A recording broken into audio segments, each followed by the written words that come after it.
Hello there, lovely people, it's Alex from Nintendo Life here, and today I'm going to be talking about these things right here.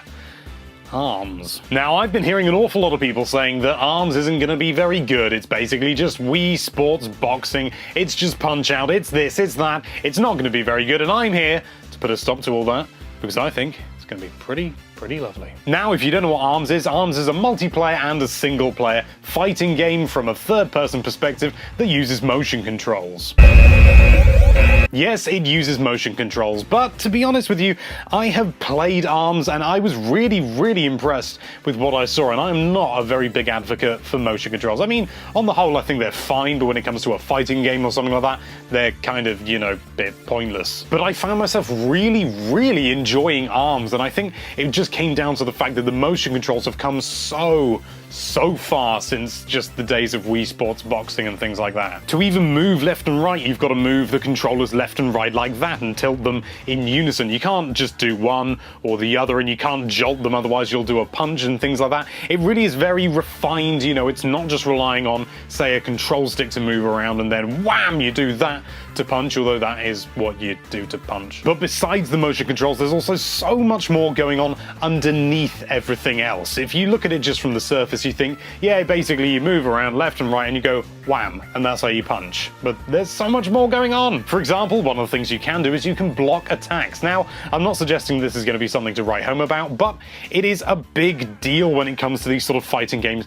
The ability to be able to block is so fundamental, and if they hadn't included it, it would have been a big problem. I'm not really saying they should be honored for putting it in, but it's good that it's there. You can also jump by pressing, I believe it's the R button. Is it the R button? It's one of the buttons. You press one of the buttons on the top, which is like one of the shoulder buttons, not the triggers, the shoulder buttons. I think it's R. And jumping brings with it a whole host of interesting different techniques and things like that, because, okay, yes, you've jumped out of the way, you've avoided, but then it's very clear where you're going to land, so your opponent can take that into consideration and then land a quick sucker punch when you're least expecting it. So you've got to be careful how you use it. There really is, for the whole game, there is so much more sort of tactical know-how going on. You can't just go in and flail your arms around and do really well. It really just doesn't work that way. And I should know, because although I was quite good at the game when I had a go at it, I did get my arse handed to me by a little person known as Sir James Patrick Bowden of Toppington Hat. Games industry insider jokes, they're particular. Another thing that really struck me as being surprising about ARMS is they're really pushing the whole motion control thing, and that's fine, you know, if you want your game to be that, then that's good, but you can also just use standard button controls in the final version of the game. I unfortunately didn't get a chance to use the button controls, because it would have been really interesting to see how maybe, you know, so because you can curve punches and things like that, but instead of just punching like that, if you punch and curve like that, just like you would in real life, you can curve the punches and try and catch people off guard. It's really cool, but I'd be really interested to see how that works with standard button controls, but unfortunately, that was not to be had, which made me a little bit sad. It's really one of those games where you don't really understand it just by watching videos and things like that. I know a number of people who've seen it and they say it looks great, and I also know a considerably more people who've looked at it and said they think it looks crap. But I thought the same thing the first time I saw it. I thought, you know, it's just another, like I said at the beginning, you know, it's just Wii Sports Boxing all over again, but there is so much more to it, and I really didn't appreciate it until I got my hands on it.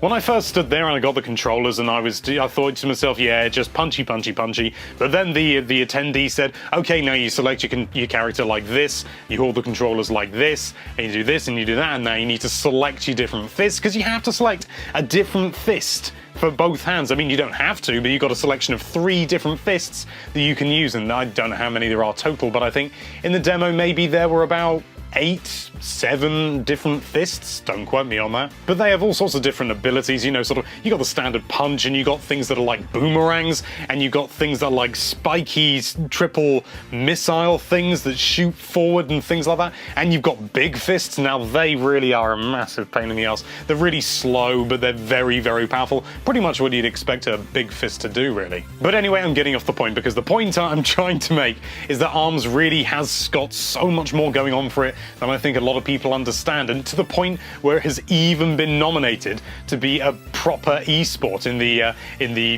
like Users' Choice category or something like that. I've completely forgotten what it was. I'll look it up. It turns out it is the EVO 2017 Player's Choice spot. So there's one game that will be chosen. There are 9 games selected, including things like Mortal Kombat XL, Killer Instinct, Pokken tournaments in there as well. Pokken tournament. I'm still calling it Pokken. That's bad. And even Super Street Fighter 2 Turbo Super Street Fighter 2 Turbo on a Street Fighter 2 variant. There are so many. That is huge. This game hasn't even been announced. People have been voting for it before they've even played it. That is insane. I don't think I've ever seen a game, have that sort of accolade before beyond something like Tekken or something like that, because they're established. People know what they're going to get when they play a Tekken game. People know what they're going to get when they play a Street Fighter game. People don't know what they're going to get when they play ARMS. If it does go the distance and it does become, sort of a staple of esports, well, maybe not a staple, but sort of it features in esports or something along those lines, I'd be really interested to see how,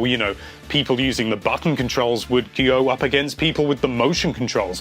Would the motion controls offer some sort of advantage? I imagine maybe not, but who knows? We don't know how it works. Then that's a really exciting prospect. The idea that somebody, who just comes in and flails around looking like a madman is somebody who has maybe physically trained themselves beyond, sort of what you'd usually get with an esport, which is basically just sort of endurance and maybe stamina and, all to do with more of the brain, but, physically, going with their arms like the weedy little noodles I've got here, to physically train those. And for that to give you an advantage in a video game is a really exciting prospect. It opens things up so tremendously. I don't want to talk too much about the competitive side of things because I really don't know an awful lot about competitive esports and things like that, especially when it comes to fighting games, because I know people have, really need those sort of split-second absolute minimal lag when it comes to input lag and things like that. I know it a little bit from playing Smash Bros, but really nothing even close to a competitive thing, so I'm not going to hang around on this. But there's one last thing I want to talk about, and it's only really a sort of a minor thing, but it really stood out to me, and it really sort of resonated, if you like to use that word. And it was the arenas themselves, because, sort of it's just, okay, it's just an arena, and, you can talk about arena hazards and things like that, like in Super Smash Bros, and generally they're not really very good competitively. I'm coming back to the competitive thing again, aren't I? But every single arena seems to have different things going on with it. I only managed to play one of them, and it was basically just a standard square arena. I believe it was the one they showed in the trailer, where you've got sort of bouncy boards at the side, and I thought, okay, well, you get punched off, and that's just to sort of bounce you off. It's to give you just basically to prevent there being an invisible wall where you can't do anything. But you can actually use it to your advantage. You can jump up there, jump off, and it's almost like faking out in many ways. You can jump up there and jump off, and you get this large leap, and maybe your opponent doesn't know exactly where you're going to land and things like that. It adds another thing to the mix, and that's using the arena in a really intelligent way to change up the formula, and I think it's great. There was also another stage I didn't get to play because I only played the one I just previously mentioned, which I made very abundantly clear, but it's sort of almost like a long, I don't want to use the word corridor because that suggests you can't move left and right, or well, side to side, but you can. It's more like sort of a long, almost like a very wide pathway, or maybe sort of an oblong courtyard or something like that, and it's got pillars and things like that, and it's again just something else to really mix it up. The more sort of variety that you get with something like Super Smash Bros rather than just Street Fighter, sort of, I like Street Fighter, I'm not mad about it, but the environments, the arenas are always very similar. It's, as far as I can tell, it's only ever just a visual difference, when it comes to the actual fights, at least in Street Fighter 2, which is the one I've actually played, thinking about it, I haven't played any of the others. It just comes down to a purely visual thing, and the